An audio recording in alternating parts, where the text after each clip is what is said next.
नमस्कार, आज की बात में आपका स्वागत है। आजकल हर तरफ कोरोना को लेकर लोग परेशान हैं। हर तरफ कोरोना की बेकाबू होती स्पीड की चर्चा है।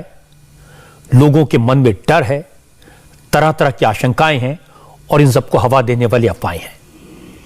लेकिन इन सब के बीच आशा की किरण भी है, उम्मीद भी है और कोरोना से लड़ने के लिए हमारे वैज्ञानिकों की नई नई खोज की खबरें भी हैं। साइंटिस्ट कोरोना के संकट से लड़ने के लिए नए नए रास्ते ढूंढ रहे हैं। आज मैं सबसे पहले आपको उम्मीद की इन किरणों के बारे में बताऊंगा, वैज्ञानिकों की नई खोज के बारे में बताऊंगा। पहली अच्छी खबर तो यह है कि कोरोना की नई नेजल वैक्सीन आने वाली है। यह नेजल वैक्सीन बूस्टर डोज की तरह काम करेगी। नेजल वैक्सीन को 1-2 दिन में मंजूरी मिल सकती है। यह वैक्सीन आपको कोरोना के प्रकोप से बचाएगी। कोरोना आपको गंभीर नहीं लगेगा। वैक्सीन लगने के बाद अगर कोरोना हो भी गया तो आपको हॉस्पिटल में नहीं जाना पड़ेगा, ऑक्सीजन की जरूरत नहीं पड़ेगी, यह जानलेवा नहीं होगा। दूसरी बड़ी बात यह है, अब तक कोरोना का कोई इलाज नहीं था, तो आज एक और अच्छी खबर यह आई कि कोरोना का इलाज करने वाली दवा भी मार्केट में आने वाली है। हो सकता है अगले हफ्ते की शुरुआत में ही कोरोना को खत्म करने वाला कैप्सूल मार्केट में आ जाए और आपको आसानी से मिल जाए। यह पूरी दुनिया के लिए बड़ी खबर है, राहत देने वाली खबर है। आज की बात में मैं आपको बताऊंगा कि कोरोना की यह दवा कौन सी होगी, कौन सी कंपनी से बना रही है, इसकी कितनी डोज लेनी होगी, इसकी कीमत क्या होगी और यह कैसे मिलेगी। इसकी पूरी डिटेल्स मेरे पास में है। और यह बात बिल्कुल सही है कि कोरोना बहुत तेजी से फैल रहा है, सबके लिए चिंता की बात है।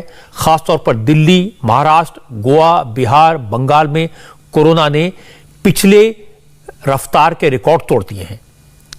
चिंता की बात यह भी है कि इन राज्यों में अब बड़े बड़े पॉलिटिकल लीडर्स खुद कोरोना पॉजिटिव हो रहे हैं, सेलिब्रिटीज कोरोना पॉजिटिव हुए हैं। और एक और परेशानी की बात है कि बड़े बड़े हॉस्पिटल के डॉक्टर्स कोरोना का शिकार हो रहे हैं। लेकिन इन सब के बीच राहत की बात यह है कि अब तक कोरोना ने कोई बहुत खतरनाक रूप धारण नहीं किया है। अब तक जितने भी केसेस आए हैं उनमें बड़ी संख्या में लोग खुद ब खुद ठीक हो रहे हैं, क्योंकि आप जानते हैं कोरोना की कोई दवा तो है नहीं, इसका कोई इलाज तो है नहीं, सिर्फ आइसोलेशन में रहना होता है और आजकल लोग 6-7 दिन के अंदर ठीक हो जाते हैं। लेकिन बड़ी बात जो मैंने आपको बताई, अगले हफ्ते हो सकता है कोरोना का इलाज सामने आ जाए, कोरोना का इलाज करने वाली दवा सामने आ जाए। कोरोना की दवा के रूप में जो टैबलेट आएगी उसका नाम है मोलनूपिराविर। यह दवा मैनकाइंड फार्मा कंपनी ने बनाई है। कंपनी ने साफ साफ कहा कि अगले हफ्ते के शुरू में यह दवा बाजार में आ जाएगी। और अच्छी बात है कि यह दवा बहुत महंगी नहीं होगी। एक टैबलेट की, एक गोली की कीमत 28 रुपए से 35 रुपए के बीच होगी। एक दिन की दवा की कीमत करीब 250 रुपए पड़ेगी। 5 दिन का कोर्स होगा। कोरोना का इलाज कुल 1400 रुपए में हो जाएगा। कंपनी ने कहा यह दवा पूरे देश में मिलेगी, आसानी से मिलेगी, दवा की कोई कमी नहीं होगी। क्योंकि डीसीजीआई कोरोना की ओरल ड्रग इस मोलनूपिराविर के इमरजेंसी यूज को मंजूरी दे चुकी है, इसलिए अब इस दवा को मार्केट में उतारने में कोई दिक्कत नहीं आएगी। कंपनी ने अगले हफ्ते के शुरू में दवा को मार्केट में लाने का ऐलान किया है। एक बार फिर से आपको बता दूं, कोरोना के खिलाफ काम करने वाली इस एंटीवायरल ड्रग की एक गोली 28 से 35 रुपए की हो सकती है और 5 दिन का कोर्स 1400 रुपए का होगा। क्योंकि जिस रफ्तार से कोरोना बढ़ रहा है उसके कारण इस दवा की डिमांड बहुत ज्यादा होगी, इसका एहसास है। ऐसे में दवा की कमी ना हो, इसलिए दवा के प्रोडक्शन के लिए 13 इंडियन फार्मा कंपनियों के साथ टाइप किया गया है। यानी मैनकाइंड फार्मा के साथ साथ ये 13 भारतीय कंपनियां भी इस ओरल ड्रग का प्रोडक्शन करेंगी। मोलनूपिराविर ड्रग का 1000 मरीजों पर ट्रायल किया गया था और नतीजे अच्छे आए। मोलनूपिराविर एक एंटीवायरल ड्रग है। इसकी खोज इन्फ्लुएंजा के इलाज के लिए की गई थी, लेकिन जब कोरोना के मरीजों पर इसका टेस्ट किया गया तो इसके नतीजे काफी अच्छे निकले। कोरोना की दवा मार्केट में आ जाएगी तो कोरोना लाइलाज नहीं रहेगा, इलाज होगा, कोरोना से लड़ना आसान हो जाएगा और यह एक बहुत बड़ी अचीवमेंट है। इसके साथ साथ बड़ी खबर यह भी है कि कोरोना की नई नेजल वैक्सीन भी आने वाली है। बूस्टर डोज के तौर पर नेजल वैक्सीन का इस्तेमाल हो सकता है और मेरी जानकारी है कि कल या परसों नेजल वैक्सीन के इस्तेमाल का ऐलान किया जा सकता है, इसे परमिशन मिल जाएगी। कोरोना की दवाइयों को मंजूरी देने वाली सब्जेक्ट एक्सपर्ट कमेटी यानी SEC की आज ही मीटिंग हुई। इस मीटिंग में कोरोना की नेजल वैक्सीन को मंजूरी देने पर विचार किया गया। दावा यह है कि यह नेजल वैक्सीन कोरोना के ओमिक्रॉन वेरिएंट पर भी काफी प्रभावी है। इस वैक्सीन को भी भारत में बायोटेक ने बनाया है। भारत बायोटेक नाम की कंपनी वही कंपनी है जिसने कोरोना की स्वदेशी वैक्सीन कोवैक्सीन बनाई है। Drugs controller general of India इस नेजल वैक्सीन को बूस्टर डोज के तौर पर मंजूरी दे सकते हैं। यह बूस्टर डोज फुल्ली वैक्सीनेटेड लोगों को दी जाएगी, यानी जिन लोगों ने वैक्सीन के दोनों डोज ले ली हैं उन्हें बूस्टर डोज के तौर पर नेजल वैक्सीन दी जाएगी। इस बात से कोई फर्क नहीं पड़ेगा कि आपने कोविशील्ड की डोज ली है या कोवैक्सीन की। जो भी लोग पूरी तरह से वैक्सीनेटेड हैं, डबल डोज ले चुके हैं, उन्हें नेजल वैक्सीन दी जा सकती है। इस वैक्सीन का नाम क्या है यह अभी तय नहीं हुआ है। इसे कोड नेम दिया गया है BBV154। भारत बायोटेक ने 5000 लोगों पर अपनी इस नेजल वैक्सीन BBV154 का क्लिनिकल ट्रायल कर लिया है। जिन लोगों पर ट्रायल हुआ उनमें से 2500 लोगों को कोविशील्ड और 2500 लोगों को कोवैक्सीन की दोनों डोज लग चुकी थी। भारत बायोटेक के अलावा डॉक्टर रेड्डीज लैब ने भी स्पुतनिक लाइट का प्रपोजल DCGI को भेजा है। यह एक सिंगल डोज वैक्सीन है जिसे बूस्टर डोज की तरह इस्तेमाल किया जा सकता है। डॉक्टर रेड्डीज ने स्पुतनिक लाइट का 3rd फेज का डेटा सरकार को दिया है और कहा है कि Sputnik light booster vaccine corona virus के ओमिक्रॉन वेरिएंट के खिलाफ असरदार है। इस वैक्सीन की बूस्टर डोज को लेने के बाद कोरोना के गंभीर संक्रमण और हॉस्पिटल में एडमिट होने की आशंका बहुत कम हो जाती है। हालांकि अभी सरकार ने स्पुतनिक लाइट के डेटा को स्टडी किया है और इसके बाद इसे परमिशन दी जाएगी, इस पर विचार चल रहा है। लेकिन भारत बायोटेक की जिस नेजल वैक्सीन को बूस्टर डोज के तौर पर जल्द मंजूरी मिल सकती है उस पर काम काफी पहले से चल रहा था। 10 दिन पहले प्रधानमंत्री नरेंद्र मोदी ने जब कोरोना वायरस के नए खतरे को लेकर राष्ट्र के नाम संदेश दिया था तो उन्होंने इस बात के संकेत दिए थे। 25 दिसंबर की बात है जब प्रधानमंत्री ने 15 साल से ज्यादा उम्र वाले बच्चों के लिए वैक्सीनेशन का ऐलान किया था, बूस्टर डोज का ऐलान किया था। उसी दिन उन्होंने यह भी कहा था कि कोरोना के खिलाफ नेजल वैक्सीन आने वाली है। अब इतने बड़े शोर में यह बात दब गई थी, लेकिन आज उसको याद कर लेते हैं। उस दिन प्रधानमंत्री ने क्या कहा था यह मैं आपको एक बार से फिर से सुनवा देता हूं। हमारे देश में जल्दी ही नेजल वैक्सीन और दुनिया की पहली DNA वैक्सीन भी शुरू होगी। साथियों, कोरोना के खिलाफ भारत की लड़ाई शुरू से ही वैज्ञानिक सिद्धांतों, वैज्ञानिक परामर्श और वैज्ञानिक पद्धति पर आधारित रही है। ये वाकई में हमारे वैज्ञानिकों का कमाल है।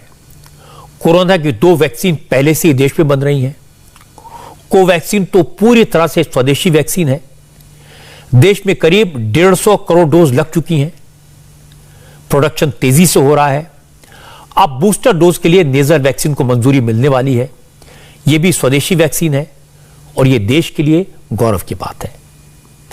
जब पूरी दुनिया कोरोना के सामने बेबस दिख रही है, तमाम बड़े बड़े मुल्क नेचुरल इम्यूनिटी डेवलप होने का इंतजार कर रहे हैं, ऐसे में हमारे वैज्ञानिकों ने जिस तरह से वैक्सीन बनाई, फिर दवा भी खोज ली, जिस तरह से फार्मा कंपनियों ने वैक्सीन और दवा का प्रोडक्शन लार्ज स्केल पर किया, इतने बड़े देश के लिए किया, वो काबिले तारीफ है। ऐसा नहीं है कि वैक्सीन या दवा कोई एक दिन में बन जाती है। इस पर काम उसी दिन से चल रहा है जिस दिन से कोरोना सामने आया और ये लगातार जारी है। दुनिया में कोरोना वैक्सीन की जितनी डोज लगी हैं उसमें से आधी से ज्यादा भारत में बनी थी, मेड इन इंडिया थी। इस संकट की घड़ी में हमारा देश दुनिया का मददगार बना। कल से देश में बच्चों का वैक्सीनेशन शुरू हुआ है। 15 से 18 साल के बच्चों की कुल आबादी करीब 7 करोड़ है। कल पहले ही दिन 40 लाख से ज्यादा बच्चों ने वैक्सीन की डोज ली थी। आज दूसरे दिन भी 40 लाख से ज्यादा बच्चों ने बड़े उत्साह के साथ वैक्सीन की डोज ली। इस स्पीड से वैक्सीनेशन हुआ तो 15 से 18 साल के सभी बच्चों को 20 दिन में वैक्सीन लग जाएगी और यह बड़ी उपलब्धि है। देश के बच्चे अपना फर्ज समझ रहे हैं, वो अपनी ड्यूटी निभा रहे हैं और इस मामले में हमारे देश के नेताओं को बच्चों से थोड़ा सीखने की जरूरत है, क्योंकि उन्हें भी बहुत सावधान रहने की जरूरत है। वो पब्लिक लाइफ में है। मैं ये बात इसलिए कह रहा हूं क्योंकि कई राज्यों में बड़े बड़े पॉलिटिकल लीडर्स, बड़े बड़े नेता कोरोना का शिकार हो रहे हैं। यूपी, पंजाब, उत्तराखंड, गोवा और मणिपुर में चुनाव होने वाले हैं। जबरदस्त कैंपेन हो रहा है। सभी पार्टियों के नेता बड़ी बड़ी रैलियों में हिस्सा ले रहे हैं, रोड शो कर रहे हैं, लेकिन चूंकि पब्लिक लाइफ की मजबूरी है, वो कोरोना का शिकार भी हो रहे हैं। दिल्ली के मुख्यमंत्री अरविंद केजरीवाल 4 दिन से पंजाब और उत्तराखंड में रैलियां कर रहे थे। आज उनकी कोरोना रिपोर्ट पॉजिटिव आई। महाराष्ट्र में तो 13 मंत्री कोरोना पॉजिटिव हैं। आज ये महाराष्ट्र के सीनियर लीडर और पीडब्ल्यूडी मिनिस्टर एकनाथ शिंदे ने भी अपने कोरोना पॉजिटिव होने की खबर दी। महाराष्ट्र में बाला साहब थोराट, वर्षा गायकवाड़ जैसे कई सीनियर मिनिस्टर्स कोरोना की चपेट में आ गए हैं। तृणमूल कांग्रेस नेता डेरेक ओब्रायन और बाबुल सुप्रियो भी कोरोना का इलाज कर पा रहे हैं। केंद्र सरकार में मंत्री डॉक्टर महेंद्रनाथ पांडे, बिहार के पूर्व मुख्यमंत्री जीतनराम मांझी, कर्नाटक के शिक्षा मंत्री बीसो नागेश, छत्तीसगढ़ के हेल्थ मिनिस्टर टीएस सिंहदेव और कांग्रेस के मीडिया इंचार्ज रणदीप सुरजेवाला भी कोरोना पॉजिटिव हैं। सबसे ज्यादा खतरा उन राज्यों में है जहां चुनाव होने वाले हैं। चुनाव आयोग ने साफ कर दिया कि कोरोना की वजह से चुनाव तो नहीं टाले जाएंगे, लेकिन नेताओं से अपील की है कि चुनावी रैलियों के दौरान कोविड प्रोटोकॉल का ध्यान रखा जाए। हालांकि जब तक इलेक्शन कमीशन चुनावी रैलियों के लिए गाइडलाइंस जारी नहीं कर देता, तब तक रैलियां इसी तरह चलती रहेंगी। आज सुबह सुबह अरविंद केजरीवाल ने ट्वीट करके बताया कि उनकी कोरोना टेस्ट रिपोर्ट पॉजिटिव आई है। उन्हें कोरोना के हल्के सिम्टम्स थे, अब वो होम आइसोलेशन में है। केजरीवाल ने कल ही देहरादून में पब्लिक मीटिंग की थी। 2 दिन पहले वो पंजाब में रोड शो कर रहे थे और आज केजरीवाल कोरोना पॉजिटिव हुए। अब उन्होंने अपने संपर्क में आए लोगों से टेस्ट कराने की अपील की है, लेकिन मुश्किल काम है। जो लोग केजरीवाल के संपर्क में आए होंगे, उनकी संख्या काफी बड़ी है। इतनी बड़ी तादाद में सबका टेस्ट कराना संभव नहीं हो सकता। बहुत सारे ऐसे लोग हैं जिन्हें पता ही नहीं होगा, क्योंकि कोई सिम्टम्स नहीं है। और दिल्ली में तो कोरोना के केस तेजी से बढ़ ही रहे हैं। इसके लिए तेजी से एक्शन भी लिया जा रहा है, लेकिन कोरोना पॉजिटिव होने की वजह से केजरीवाल आज डीडीएमए की मीटिंग में हिस्सा नहीं ले पाए। आज इस मीटिंग में दिल्ली में तमाम तरह की पाबंदियां लागू करने के फैसले किए गए। अब दिल्ली में वीकेंड पर कर्फ्यू रहेगा और यह फैसला इसलिए लेना पड़ा क्योंकि पिछले 24 घंटे में दिल्ली में कोरोना के 5,481 नए केसेस सामने आए, जबकि 3 लोगों की मौत हुई है। एक दिन में 3 लोगों की मौत होना इसलिए चिंता की बात है क्योंकि आखिरी बार कोरोना की वजह से एक दिन में 3 लोगों की मौत अगस्त के महीने में हुई थी। कोरोना पॉजिटिविटी रेट भी बढ़कर करीब 8.5% हो गया है, जो कल 6.5% था। इसलिए दिल्ली सरकार ने वीकेंड में कर्फ्यू लगाने, सरकारी दफ्तरों में वर्क फ्रॉम होम लागू करने का फैसला किया। हालांकि सरकार ने अभी ऐलान कर दिया है कि मेट्रो और डीटीसी बसें फुल कैपेसिटी में चलेगी, पूरी क्षमता के साथ। दिल्ली सरकार ने 50 से ज्यादा बेड वाले हॉस्पिटल्स और नर्सिंग होम से 40% बेड कोविड पेशेंट के लिए रिजर्व रखने को कहा है। दिल्ली में सैटरडे और संडे को यानी वीकेंड्स पर अब कर्फ्यू रहेगा, तो लोगों से अपील है कि कर्फ्यू के दौरान बाहर ना निकलें। बहुत ज़रूरी होने पर हॉस्पिटल या कोई बहुत एसेंशियल ज़रूरत पर ही बाहर निकलें, लेकिन सैटरडे संडे को कर्फ्यू का पालन करें, घर में रहें, वर्क फ्रॉम होम करें या परिवार के साथ बैठें। दूसरा, केसेस ना बढ़ें, इसलिए ये भी फैसला लिया गया कि जितने भी गवर्नमेंट ऑफिसेज हैं उनमें एसेंशियल सर्विस वाले ऑफिसेज को छोड़कर सबको अभी दफ्तर आने से मना किया जाएगा और केवल ऑनलाइन या वर्क फ्रॉम होम कराया जाएगा। तो government offices work from home mode पे रहेंगे या ऑनलाइन मोड पे रहेंगे। प्राइवेट ऑफिसेज को 50% अलाउ किया जाएगा, वो 50% कैपेसिटी ऑफलाइन रखें और 50% ऑनलाइन या वर्क फ्रॉम होम रखें। एक और समस्या अभी पिछले दिनों में आ रही थी कि जो हमारे बस स्टॉप्स हैं दिल्ली में, लोग क्योंकि किसी न किसी काम से बाहर निकल ही रहे हैं, तो जो बस अड्डे हैं, बस स्टॉप्स हैं, बस स्टैंड हैं छोटे छोटे, और जो मेट्रो के स्टेशंस हैं, वो सुपर स्प्रेडर बनने का खतरा आ रहा था, क्योंकि आधी संख्या कर दी गई थी मेट्रो में कैपेसिटी की और साथ साथ बसेस में भी कैपेसिटी की, वो आधी कर दी गई थी संख्या, और उसकी वजह से मेट्रो स्टेशंस पर बहुत लंबी लंबी लाइनें लग रही थी, बस स्टॉप्स पर बहुत लंबी लंबी लाइन लग रही थी, वहां भीड़ हो रही थी, कई जगह भीड़ अनियंत्रित भी हुई, और ऐसे में कोरोना ओमिक्रॉन जो है वो सुपर स्प्रेड हो सकता है वहां से। इसलिए इसको देखते हुए ये भी फैसला लिया गया कि बसें और मेट्रो पूरी कैपेसिटी पे चलेंगी, लेकिन एक भी व्यक्ति को बिना मास्क के अंदर अलाउ नहीं किया जाएगा। दिल्ली सरकार के वीकेंड कर्फ्यू के फैसले से व्यापारी नाराज हैं। दुकानदारों का कहना है कि वैसे ही 2 साल से धंधा चौपट था, अब धीरे धीरे जिंदगी पटरी पर लौट रही थी तो सरकार ने फिर से पाबंदियां लगा दी। व्यापारियों को कहना है कि नेताओं की रैलियों के वक्त क्या कोरोना छुट्टी पर चला जाता है? रैलियों पर तो रोक नहीं है, नेताओं की दुकान चल रही है और व्यापारियों की दुकान बंद कराई जा रही है, ये ठीक नहीं है। मिडिल क्लास के दुकानदार हैं वो ऑलरेडी मरे हुए हैं आज 3 साल से, उसके बाद इस लॉकडाउन की वजह से। मगर ये जो चल रहा है शनिवार इतवार, ये गलत है। जो चंडीगढ़ में इतनी बड़ी रैली निकाली है केजरीवाल जी ने, तो वहां क्या कोरोना या जो ओमिक्रॉन जो भी है छुट्टी पे था क्या? हफ्ते में 2 दिन लॉकडाउन लगाने से बाकी 5 दिन तो खुला रहेगा, बाकी 5 दिन तो फिर वही भीड़ रहेगी। 2 दिन के लॉकडाउन लगाने से कुछ फायदा नहीं होने वाला। या तो पूरी तरह कंट्रोल किया, सख्ती की जाए, रैलियों पे रोक लगाई जाए। ये छोटे दुकानदार तो सब मर जाए और 10 बजे तक दारू के ठेके खुलेंगे, बाकी मार्केट 8 बजे बंद हो जाएगी। जो लॉकडाउन लगा रहे हैं ये क्यों लगाया जा रहा है? कोरोना तो फ्री बढ़ रहा है, या तो पूरा लॉकडाउन लगा जाए। लॉकडाउन कोई समाधान नहीं है। लॉकडाउन अभी भी जो गवर्नमेंट ने लॉकडाउन लगा रखा है कि सुबह 10 से लेके 8 बजे तक के लिए, 8 के बाद तो लोग ऑफिस से आते हैं, फिर उनके काम है, घर का काम है, सामान वामान कहाँ से लाएंगे वो। और 2 दिन का लॉकडाउन लगाने से क्या हो जाएगा? सैटरडे संडे का लॉकडाउन लग रहा है, इससे क्या बेनिफिट होगा? कुछ नहीं होगा। दुकानदारों का गुस्सा, उनकी परेशानी समझी जा सकती है। कोरोना और लॉकडाउन की वजह से वाकई में इनके कारोबार पर काफी असर पड़ा। छोटे व्यापारियों का बहुत नुकसान हुआ, उनकी कमर टूट गई। और दुकानदारी की बात यह भी सही है कि जब 5 दिन तक बाजारों में भीड़ रहेगी तो क्या कोरोना नहीं फैलेगा? क्या कोरोना सिर्फ सैटरडे संडे को आएगा, वीकेंड को आएगा? लेकिन दूसरी तरफ यह बात भी सही है कि दिल्ली में कोरोना के केसेस बहुत तेजी से बढ़ रहे हैं।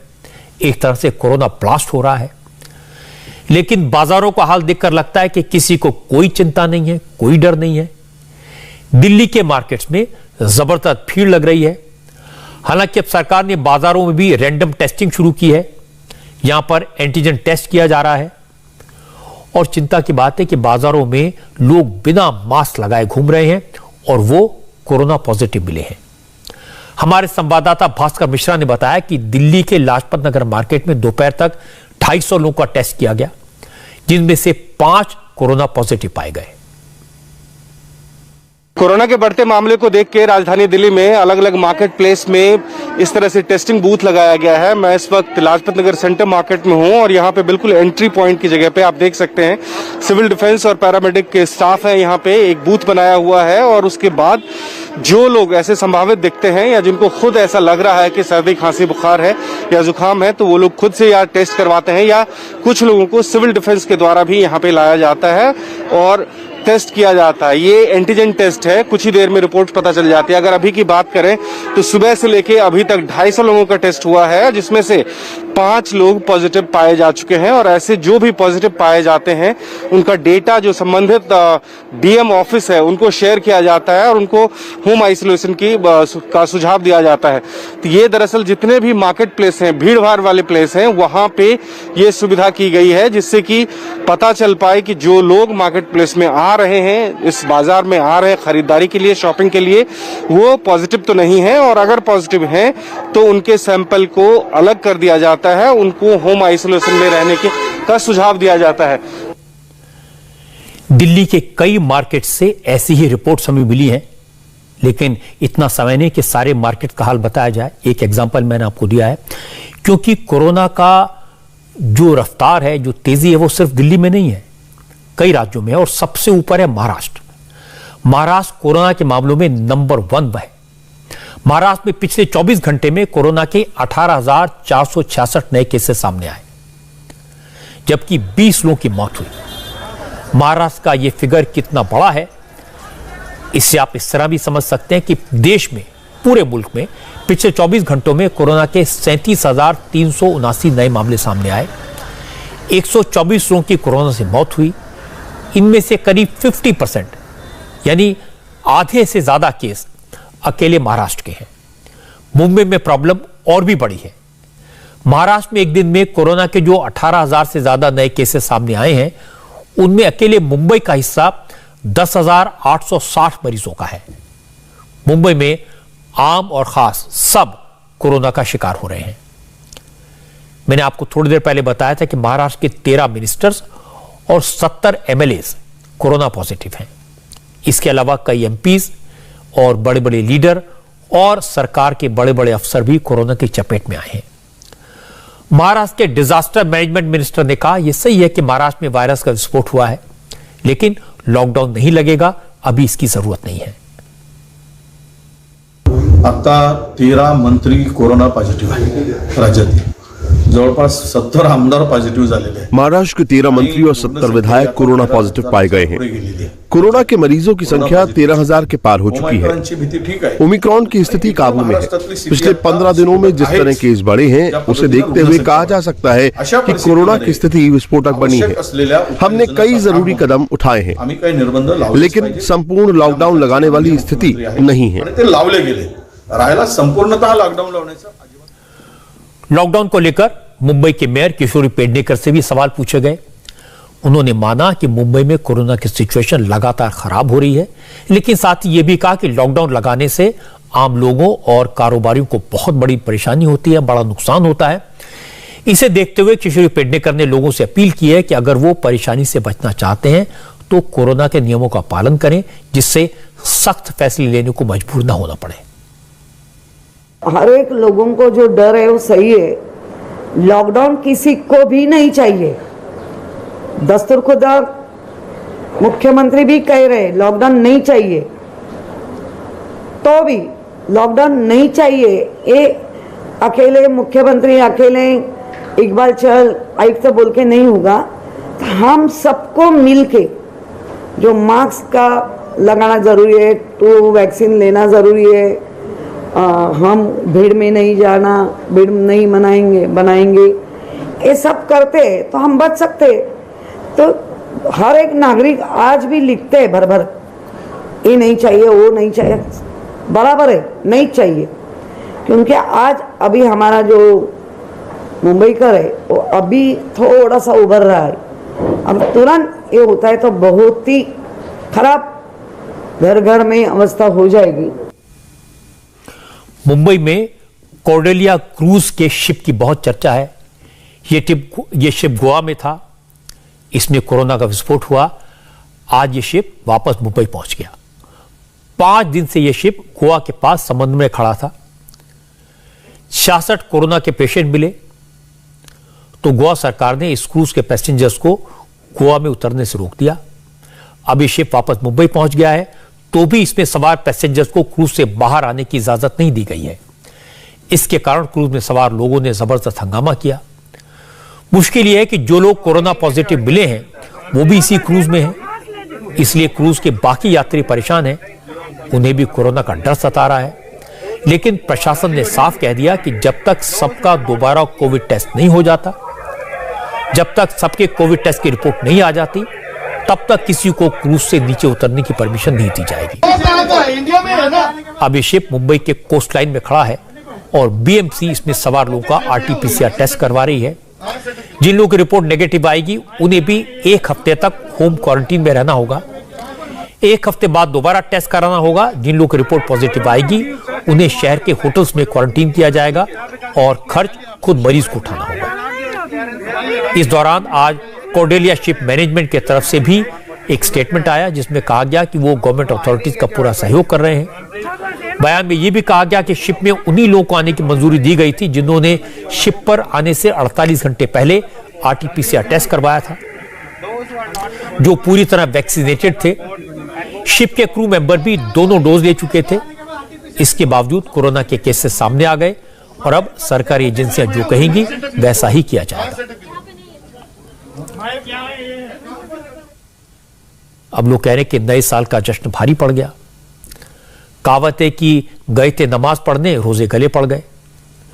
क्रूज पर नए साल की पार्टी करने गए थे, अब क्रूज से बाहर आने के लिए, उतरने के लिए झगड़ा करना पड़ रहा है। हालांकि मैं कहूंगा इनमें इन सब लोगों का कोई कसूर नहीं है, उनकी कोई गलती नहीं है। कोरोना वायरस है ही ऐसा।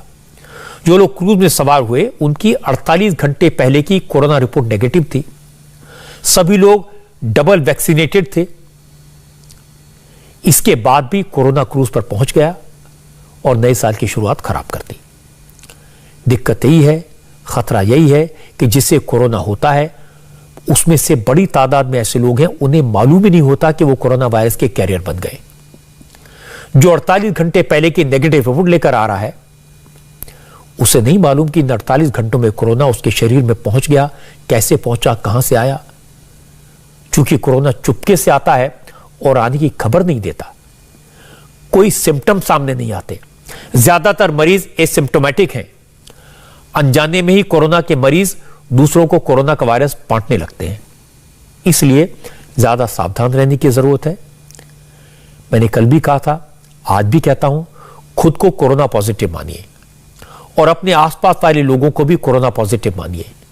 तभी आप इस वायरस से बच सकते हैं, क्योंकि वायरस कहीं भी पहुंच सकता है। आम हो या खास, सबको अपना शिकार बना सकता है और इसके लिए किसी को दोष देने की जरूरत नहीं है, किसी को कसूरवार कहने की जरूरत नहीं है। कल बिहार के मुख्यमंत्री के जनता दरबार में कोरोना के 14 मरीज मिले थे और आज खबर आई कि बिहार में कोरोना का विस्फोट हुआ। आज अकेले पटना में कोरोना के 565 नए केस सामने आए, जबकि कल पूरे बिहार में कोरोना के 344 केस मिले थे। हालांकि आज बिहार में 893 नए केसेस आए, जिसकी सबसे बड़ी वजह पटना में हुआ कोरोना विस्फोट है। पटना में जेडीयू ऑफिस में 5 लोगों की कोरोना रिपोर्ट पॉजिटिव आई। इसके बाद जेडीयू के नेशनल प्रेसिडेंट ललन सिंह के भी कोरोना पॉजिटिव होने की खबर आई। अब बिहार में कोविड टेस्टिंग सेंटर्स पर भी लाइन लगने लगी है। बिहार में वैक्सीन को लेकर सबसे ज्यादा लापरवाही सामने आई थी। बिहार में 20 लाख लोग ऐसे हैं जिन्होंने कोरोना वैक्सीन की एक भी डोज नहीं ली। अब इन लोगों में डर है। ऐसे लोग अब वैक्सीन लेने के लिए खुद ब खुद वैक्सीनेशन सेंटर पर पहुंच रहे हैं। आज एक और हैरान करने वाली खबर बिहार से आई। नालंदा में हेल्थ डिपार्टमेंट के लोगों ने बच्चों को गलती से कोवैक्सीन की बजाय कोविशील्ड लगा दी। 15 से 18 साल तक की उम्र के बच्चों के लिए सरकार ने कोवैक्सीन को मंजूरी दी है। पूरे देश में बच्चों को कोवैक्सीन लगाई जा रही है, लेकिन नालंदा में 2 भाइयों पीयूष रंजन और आर्यन किरण को वैक्सीनेशन ड्राइव के पहले ही दिन कोविशील्ड लगा दी गई। बच्चों के पिता ने हेल्थ विभाग के बड़े अफसरों से इसकी शिकायत की। गलती पकड़े जाने पर गलत वैक्सीन लगाने वाले कर्मचारी वैक्सीन सेंटर से भाग गए, गायब हो गए। वो जो दे रहे थे उनसे हम पूछे कि क्या है, तो बोले कोवैक्सीन है। तो हम बोले ठीक है, तो फिर हम बैठ गए। हम तो लेफ्ट हैंड दिए थे देने के लिए, फिर भी वो राइट हैंड में दिए, तो फिर दे दिए। उसके बाद फिर ये भाई गया तो इसको भी दिया। तो उसके बाद फिर और कोई तीसरा आदमी जब बैठा तो उसके बाद जब पापा पूछे कि क्या दिए, तो बोलता कोवैक्सीन ही दिए हैं। और उसके बाद जब उधर से डाटा ऑपरेटर जो बैठी हुई थी वो बोलती है कोविशील्ड है। तो बोली कोवैक्सीन तो आया ही नहीं है, कोविशील्ड है। तो फिर जब वो दोनों हुआ तो पापा लोग और हम लोग जब बोलने लगे उसको कि आप ऐसे कैसे दे सकते हैं, हम तो स्लॉट बुक किया कोवैक्सीन के लिए, तो आप कोविशील्ड क्यों दिए? तो बोलने लगा कोई दिक्कत नहीं है, इससे कोई दिक्कत नहीं, यही पढ़ना था। उसके बाद फिर दोनों भाग गया वहां से। आप तस्वीर देखिए, वैक्सीन लगाने वाले हेल्थ वर्कर ने न तो खुद मास्क पहना है और न जिसको वैक्सीन लगा रहा है उसने मास्क पहना है, तो फिर कोरोना तो फैलेगा ही। ऐसी गलतियां भारी पड़ सकती हैं। नालंदा के सिविल सर्जन ने माना कि गलती हुई है। उनका कहना है कि जिस एएनएम की ड्यूटी वैक्सीनेशन सेंटर पर थी वो खुद कोरोना पॉजिटिव हो गई, इसलिए उसकी जगह किसी अनट्रेन्ड शख्स ने ही वैक्सीन लगा दी। अब आगे ऐसी गलती ना हो इसके लिए सख्त निर्देश दिए गए हैं। मुझे लगता है गलती एक ही जगह हुई है, लेकिन यह भूल काफी बड़ी है, क्योंकि इस तरह की गलती से पूरे वैक्सीनेशन ड्राइव पर नेगेटिव असर पड़ता है, लोगों का भरोसा टूटता है और समाज के दुश्मनों को अफवाहें फैलाने का मौका मिलता है। इसलिए इस तरह की गलती की कोई गुंजाइश नहीं होनी चाहिए। वैसे इस बार कोरोना की स्पीड पिछली बार के मुकाबले बहुत ज्यादा है। आम लोग ही नहीं, एक्सपर्ट भी कोरोना का शिकार हो रहे हैं। बिहार के एनएमसीएच मेडिकल कॉलेज के 96 डॉक्टर्स, 96 डॉक्टर्स कोरोना पॉजिटिव हो गए हैं। पटना में एम्स के डॉक्टर भी कोरोना की चपेट में आए हैं। लखनऊ के मेदांता हॉस्पिटल में काम करने वाले और 33 स्टाफ मेंबर और डॉक्टर्स कोरोना पॉजिटिव पाए गए हैं। लुधियाना के डीएमसी नर्सिंग कॉलेज में 41 स्टूडेंट्स की कोरोना रिपोर्ट पॉजिटिव आई है। पश्चिम बंगाल के मेडिकल कॉलेज में 14 स्टूडेंट समेत 19 लोग कोरोना पॉजिटिव आए हैं। अब इसका मतलब यह नहीं है कि डॉक्टर्स लापरवाही कर रहे हैं, उन्होंने कोई गलती की है। असल में इस बार कोरोना का जो ओमिक्रॉन वेरिएंट आया है वो बहुत माइल्ड है। इस बार ज्यादा केसेस एसिम्प्टोमेटिक हैं, लोगों को कोई लक्षण नहीं दिखाई देते, इसलिए जो लोग वायरस की चपेट में आ गए हैं वो भी अनजाने में वायरस का इन्फेक्शन फैला रहे हैं, और इसलिए अलर्ट तो और ज्यादा रहने की जरूरत है। एक और खबर आपको बताऊं चीन के बारे में। चीन के बड़े झूठ का सच। नए साल के मौके पर चीन ने गलवान वैली पर कब्जे को लेकर बड़ा प्रोपेगेंडा किया, झूठ फैलाया, वीडियो जारी करके यह जतलाने की कोशिश की कि जैसे उसने भारत के हिस्से पर कब्जा कर लिया है। और राहुल गांधी ने बिना सोचे समझे, बिना जांच पड़ताल के चीन के प्रोपेगेंडा पर यकीन कर लिया और चाइनीज वीडियो के जरिए सरकार पर हमला बोला, सेना के शौर्य पर शक किया। यह वीडियो मेरे पास था, इटली में बैठे राहुल गांधी के ट्वीट मेरे पास थे, कांग्रेस के प्रवक्ता बयान भी मेरे पास था, लेकिन कल मैंने आपको न यह वीडियो दिखाया, न यह बयान दिखाए, न इन ट्वीट्स के बारे में बताया, क्योंकि मुझे इस वीडियो की सच्चाई पर शक था। आज हमारे संवाददाताओं ने इसकी जांच की और हमारी सेना ने पूरा सच दुनिया के सामने रखने के लिए दिया, चीन का झूठ उजागर कर दिया। सेना ने साफ साफ कहा कि गलवान घाटी में हमारा तिरंगा शान से लहरा रहा है, हमारी फौज, हमारे सैनिक पूरी मुस्तैदी के साथ कड़कती ठंड में गलवान वैली में तैनात हैं। सेना ने जो तस्वीरें भेजी हैं वो न्यू ईयर की हैं, ये तस्वीरें इसकी गवाह हैं। गलवान में हमारे बहादुर सैनिकों के हाथों में तिरंगा है, आसमान में भी हमारा राष्ट्रीय ध्वज शान से लहरा रहा है। सेना ने साफ साफ कहा हमारी फौज भारत की एक एक इंच जमीन की रक्षा कर रही है। लेकिन राहुल गांधी ने सच जाने की कोशिश नहीं की, चीन की चाल में फंस गए। चाइनीज आर्मी के प्रोपेगेंडा वीडियो को लेकर प्रधानमंत्री नरेंद्र मोदी पर निशाना साध दिया। आज सुबह भी इटली में बैठे राहुल ने ट्वीट किया, लिखा गलवान पर हमारा तिरंगा ही अच्छा लगता है, चीन को जवाब देना होगा, मोदी जी चुप्पी तोड़िए। गलवान में हमारी सेना के हाथों में तिरंगा वाली इन तस्वीरों के सामने आने के बाद अब बीजेपी नेताओं ने राहुल गांधी से सवाल पूछे। संबित पात्रा ने इंडियन आर्मी की तिरंगे वाली तस्वीरें ट्विटर पर शेयर की। संबित पात्रा ने लिखा गलवान में तिरंगा है, यह राहुल को खलता क्यों है? राहुल एंड कंपनी घबराओ मत, मोदी जी के नेतृत्व में देश की हर घाटी में भारतीय सेना के वीर जवानों द्वारा तिरंगा गर्व से लहरा जा रहा है। हमने इस बारे में कुछ डिफेंस एक्सपर्ट से बात की, उनका कहना है कि चीन सोच समझकर बार बार बॉर्डर पर इस तरह की हरकत कर रहा है। डिफेंस एक्सपर्ट ध्रुव कटोच का कहना है कि चीन तनाव बढ़ाना चाहता है, जिससे भारत पर प्रेशर बना रहे, लेकिन इस बार हमारी सेनाओं ने चीन की हरकतों का करारा जवाब दिया है। इससे तो साफ जाहिर है कि चीन जो है, जो सिचुएशन ईस्टर्न लद्दाख में है उसको डिफ्यूज नहीं करना चाहती है। वो चाहती है कि टेंशन रहे और भारत प्रेशर में रहे। तो ये हॉस्टिलिटीज जो है भारत और चीन के बीच में, जो चीन की शुरुआत ने की है, वो जो स्टेटस को था उसको ऑल्टर करने की कोशिश में लगे रहे हैं। तो वहाँ पर भारत ने कहा कि नहीं, ये और नहीं होगा। तो ये मुझे लगता है ये टेंशन जो है दोनों देशों के बीच में ये चलता रहेगा। इंफ्रास्ट्रक्चर डेवलपमेंट दोनों तरफ से चलता रहेगा और इस समय पर मुझे लगता नहीं है कि हॉस्टिलिटीज में ये बदल जाएगा, लेकिन टेंशन जरूर रहेगा। रक्षा मामलों के जानकार अनिल गौड़ का कहना है कि भारत ने चीन से सटे बॉर्डर पर पिछले कुछ वर्षों में जिस तरह की तैयारी की है उससे चीन घबराया है। उसे लग रहा है कि कहीं भारत चीन पाकिस्तान के इकोनॉमिक कॉरिडोर को डिस्टर्ब न कर दे।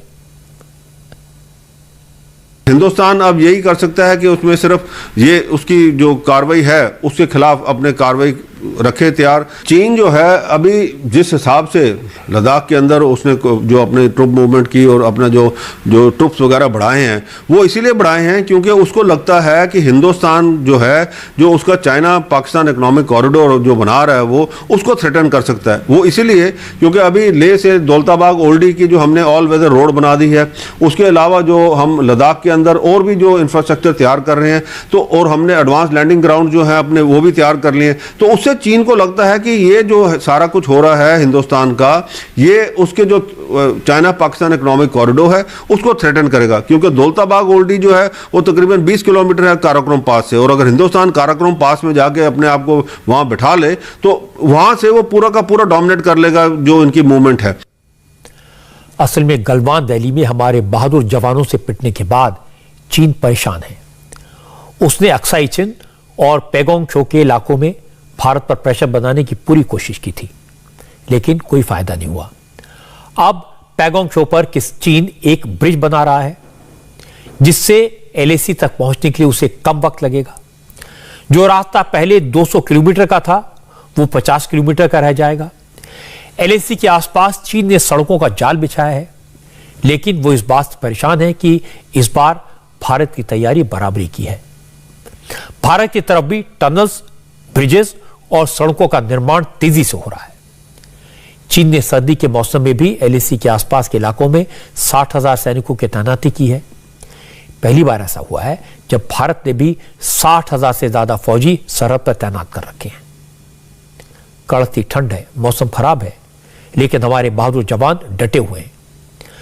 चीन समझ गया कि भारत किसी भी परिस्थिति का मुकाबला करने के लिए तैयार है और भारत पीछे हटने वाला नहीं है। इसलिए अब चीन ने प्रोपेगेंडा वॉर का सहारा लिया है। और मुश्किल है कि राहुल गांधी जैसे नेता मोदी के विरोध के चक्कर में चीन के प्रोपेगेंडा में फंस गए, उसे आगे बढ़ाने लगे। ये ठीक नहीं है।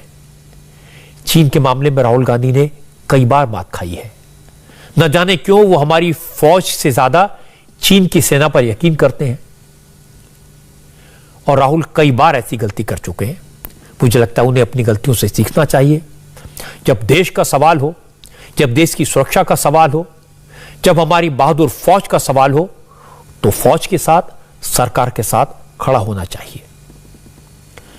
वैसे आजकल ये ट्रेंड बन गया है कि सरकार कुछ भी करे, प्रधानमंत्री नरेंद्र मोदी जो भी कहें उसका विरोध करो, उसे या तो कम्युनल कलर दे दो या फिर जाति के और क्षेत्र के चश्मे से देखो। आज फिर यही हुआ। अब सूर्य नमस्कार को गैर इस्लामिक बताकर इसका विरोध किया जा रहा है। All India personal law board ने स्कूलों में मुस्लिम बच्चों से सूर्य नमस्कार न करने को कहा है। मुस्लिम पर्सनल बोर्ड का कहना है कि मुस्लिम छात्र छात्राओं को सूर्य नमस्कार करने के लिए मजबूर न किया जाए, क्योंकि इस्लाम इसकी इजाजत नहीं देता। किस्सा यह है कि केंद्र सरकार ने सभी राज्यों को चिट्ठी लिखकर कहा था कि आजादी की अमृत महोत्सव के कार्यक्रमों में हर सरकारी स्कूलों में 1 से 7 जनवरी तक सूर्य नमस्कार करवाए जाएं। 30 राज्यों में सूर्य नमस्कार की एक योजना चलाने का फैसला किया गया था, जिसके पहले चरण में 30,000 स्कूलों को शामिल किया गया था। कर्नाटक सरकार ने स्कूलों में सूर्य नमस्कार को लेकर सर्कुलर जारी किया तो मुस्लिम संगठनों ने इसे स्कूल के भगवाकरण की साजिश बता दिया। आज मुस्लिम पर्सनल बोर्ड के महासचिव मौलाना खालिद सैफुल्लाह रहमानी ने बयान जारी करके कहा कि भारत एक धर्मनिरपेक्ष देश है, सेक्युलर कंट्री है। यहां बहुसंख्यक समुदाय के रीति रिवाज और पूजा पद्धति को सभी धर्मों के ऊपर थोपा नहीं जा सकता। मौलाना ने मुस्लिम छात्र छात्राओं को सूर्य नमस्कार के कार्यक्रमों से दूर रहने की हिदायत दे दी। सूर्य नमस्कार जो है वो इस्लामी अकीदे से टकराता है। मुसलमान जो है सूरज, चांद, सितारे और पहाड़, नदियां, ये सब चीज़ों को, ये सब अल्लाह की मखलूक हैं। ये कहीं भी माबूद के दर्जे में नहीं आती इस्लाम में, तो उनकी परस्तिश करना हराम है। इस्लाम के नज़दीक अकीदे तौहीद के खिलाफ है, मुनाफी है। तो मुस्लिम बच्चों पर, और मेरा मसला ये नहीं कि सिर्फ मुसलमान बल्कि बाज़ और मज़ाहिब भी, क्रिश्चियंस के अंदर भी ये चीज़ सही नहीं है, वो भी इसको माबूद नहीं समझते हैं। तो मैं समझता हूँ कि ये एक ऐसे मज़हब में, एक ऐसे मुल्क में जहाँ मल्टी रिलीजियस, मल्टी कल्चरल मुल्क है और सब लोगों को अपने मज़हब पे चलने की आज़ादी है, एक सेकुलर मुल्क के अंदर सरकार को इस तरह का कोई काम नहीं करना चाहिए। ये गलत है, गैर दस्तूरी है, एंटी कॉन्स्टिट्यूशन है और एंटी सेकुलर है। तो आप योगा जो है as a physical exercise introduce करते हैं, हमें कोई प्रॉब्लम नहीं है। तो एक्सरसाइजेस का जहाँ तक ताल्लुक है हम उसको बिल्कुल अपोज नहीं करते हैं। हम तो सिर्फ उसको कि एक रिलीजियस रिचुअल है तो उसको आप इतना कर सकते हैं कि भाई जो जिस मजहब में जो रिचुअल अलाउ है उनको आप अलाउ करें। हमारे यहाँ ना तो सूर्य नमस्कार अलाउ है, ना हमारे यहाँ सरस्वती पूजा अलाउ है, हमारे किसी की पूजा अलाउ नहीं है सिवाय अल्लाह के। तो ये हमारा मजहब है, आप हमसे ये राइट कैसे छीन सकते हैं? तो ये तो बिल्कुल हमारे कॉन्स्टिट्यूशनल राइट के खिलाफ है। और वो भी स्कूलों के अंदर जहाँ छोटे बच्चे पढ़ते हैं, आप ज़बरदस्ती उनके ऊपर कोई मज़हब थोपना चाहते हैं, विच इज़ नॉट। तो ये है ना, इसमें कोई फतवा है और ना कोई वो है। हम तो सरकार से एक अपनी सरकार को लेटर लिखा, हम कॉन्स्टिट्यूशनल राइट है हमारा, हम उसके तहत हम डिमांड करते हैं। नहीं होगा हम कोर्ट में लड़ेंगे, लेकिन ये है कि हम इसको मानने वाले नहीं हैं। मुस्लिम पर्सनल लॉ बोर्ड ने जो कहा उसे रजा एकेडमी ने भी सपोर्ट किया। ये वही रजा एकेडमी है जिसने कोरोना वैक्सीन को भी गैर इस्लामिक बताया था, मुसलमानों से वैक्सीन न लगवाने की अपील की थी।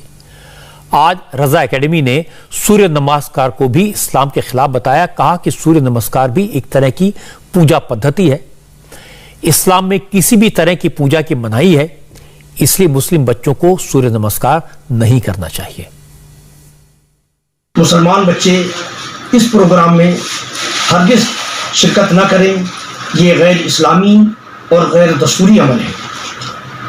मुसलमान किसी गैर खुदा की पूजा या इबादत नहीं करता है, वो सिर्फ अल्लाह की इबादत करता है। हमारा कलमा है ला इलाहा इल्लल्लाह मुहम्मद रसूलुल्लाह, नहीं है कोई माबूद सिवाय अल्लाह के और मुहम्मद रसूलुल्लाह अल्लाह के रसूल हैं। लिहाजा मुसलमान किसी गैर खुदा की पूजा नहीं कर सकता है, ये गैर दस्तूरी अमल है। हम हुकूमत से मुतालबा करते हैं कि वो इस ऑर्डर को फौरी तौर पर कैंसिल करें। जब मुस्लिम संगठनों ने इस तरह के बयान दिए, मुस्लिम पर्सनल बोर्ड ने सूर्य नमस्कार के खिलाफ चिट्ठी जारी कर दी, तो बीजेपी के नेता भी मैदान में आए। उत्तर प्रदेश में minorities affairs minister Mohsin Raza ने कहा कि सूर्य नमस्कार को जो लोग गैर इस्लामिक बता रहे हैं, असल में वो न इस्लाम को जानते हैं और न ही उन्हें यह पता है कि सूर्य नमस्कार क्या होता है। इस तरह के लोग इस्लाम को बदनाम करते हैं और मुसलमानों का नुकसान पहुंचाते हैं। सूर्य नमस्कार करने दीजिए, क्योंकि सूर्य नमस्कार से बच्चों को विटामिन डी भी मिलता है और ऊपर वाले का, अल्लाह का, ईश्वर का आशीर्वाद भी मिलता है। तो आपको ना धर्म पता है ना दुनिया पता है, लिहाजा इस तरह के अनर्गल बयान देकर ये लोग जानबूझकर कंट्रोवर्सी फैलाते हैं, तुष्टीकरण की बात करते हैं, क्योंकि इन्होंने अपने समाज को पढ़ने नहीं दिया है। और ये खुद भी हमें लगता है कुछ बहुत ज्यादा पढ़े लिखे लोग नहीं है, क्योंकि अगर पढ़े लिखे लोग होते तो इन्हें धर्म और संस्कृति को दोनों को अंतर समझ में आया था कि दोनों में अंतर क्या है। मॉडर्न एजुकेशन इसलिए हम दे रहे हैं कि ताकि हमारे समाज के बच्चे टोपी से टाई की तरफ जाएं और देश की मुख्य धारा से जुड़ें। जो लोग सूर्य नमस्कार को मजहब से जोड़ रहे हैं, जो उसे गैर इस्लामिक बता रहे हैं, असल में उनकी जानकारी कम है। उन्हें पता ही नहीं है कि सूर्य नमस्कार क्या है। योग के क्या फायदे हैं, उन्हें इसकी जानकारी नहीं कि सूर्य नमस्कार कोई इबादत नहीं है, यह तो अपने शरीर की पूजा है, अपनी आत्मा की पूजा है। जो लोग सूर्य नमस्कार का विरोध कर रहे हैं उन्हें मैं बताना चाहता हूं कि पाकिस्तान में भी लोग सूर्य नमस्कार करते हैं, बड़ी संख्या में करते हैं। सऊदी अरब, कुवैत, मालदीव, इंडोनेशिया, मलेशिया, ऐसे सारे इस्लामिक मुल्कों में लोग सूर्य नमस्कार करते हैं और इसका क्रेडिट स्वामी रामदेव को मिलना चाहिए। स्वामी रामदेव ने योग को, सूर्य नमस्कार को पूरी दुनिया में फैलाया। अब तमाम मुल्कों में लोग योग सीख रहे हैं, सिखा रहे हैं और इसका फायदा उठा रहे हैं। अगर इसके बाद भी हमारे देश में कुछ मौलानाओं को अगर सूर्य नमस्कार का फायदा नजर नहीं आता तो उन्हें रोज सुबह 8 बजे इंडिया टीवी देखना चाहिए। स्वामी रामदेव रोज सुबह योग के फायदे बताते हैं, योग करके दिखाते हैं और कल सुबह भी स्वामी रामदेव इंडिया टीवी पर योग करेंगे। जिन लोगों को सूर्य नमस्कार इस्लाम के खिलाफ लगता है उन लोगों को खास तौर पर स्वामी रामदेव कल शाम 4 बजे जवाब देंगे, सूर्य नमस्कार के फायदे बताएंगे।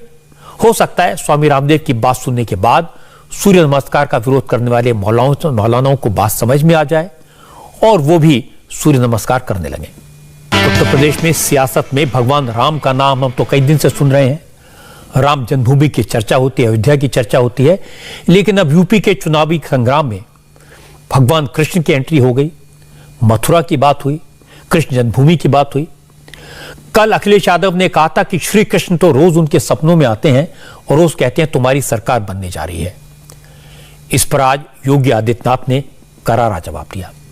योगी ने आज सहारनपुर और अलीगढ़ में कहा कि राम भक्तों पर गोली चलवाने वाले अब गिरगिट की तरह रंग बदल रहे हैं, चुनाव के वक्त राम मंदिर निर्माण कराने का दावा कर रहे हैं। अब भगवान कृष्ण उनके सपनों में भी आ रहे हैं। योगी ने कहा जो आज खुद को श्री कृष्ण का भक्त बता रहे हैं असल में वो कंस के अनुयायी हैं। जब वो सत्ता में थे तब मथुरा में कंस पैदा कर रहे थे, मथुरा में हिंसा करवा रहे थे। मैं जानता हूं जब यहां पर हम इस पावर प्रोजेक्ट का स्वयं उपस्थित होकर के लोकार्पण कर रहे हैं, कुछ लोगों को लखनऊ में सपने आ रहे होंगे और उनके सपने में भगवान कृष्ण आ रहे होंगे और कह रहे होंगे कि अरे अपनी नाकामयाबियों पर अब तो रो जाओ, जो कार्य तुम नहीं कर पाए वह बीजेपी की सरकार ने कर दिया है। भगवान कृष्ण आज उनको कोस रहे होंगे और इसमें कोस रहे होंगे क्योंकि भगवान कृष्ण ने उनको यह भी जरूर कहा होगा कि जब तुम्हें सत्ता मिली थी तब मथुरा, वृंदावन, बरसाना, गोकुल, बलदेव के लिए कुछ नहीं कर पाए, लेकिन वहां पर कंस को पैदा करके जवाहर बाग की घटना जरूर करवा दिए थे।